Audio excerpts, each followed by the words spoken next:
AITA for refusing to wake my brother up for work when he goes back to my sleep. 22 m. Brother, 18 m, has always been an extremely tight sleeper, even in his childhood. Our parents have tried to shake him awake, and it's still difficult to get him up. In his later years, he had started to sleep through his alarm, and even though we sleep in separate rooms, I could still hear it and would have to go into his room to get him to turn it off.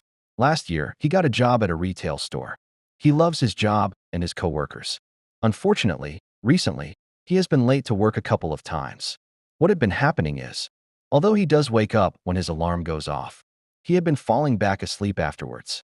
Now, I know this happens to a lot of us, I'll admit. It has happened to me at one point. The second time it happened, while I was driving him to work, he had asked me if I could start checking on him to make sure he was up and going to work. I refused to do this. I told him that if he wanted to play the closing your eyes after your alarm goes off game, that was on him. I'm not going to be there to wake him up. The other thing is, if I were to agree with this, he would probably start blaming me if he ends up being late again.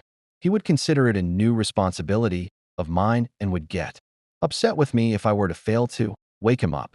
I refuse to have that responsibility when he is an adult now. I was talking with Mom about this, and she told me that it would be a nice thing to check on him if I were already up and moving. Now, truth be told, when his alarm goes off, I usually try to go back to sleep. But maybe she has a point about it being common courtesy to do a simple check. Alta for setting this boundary.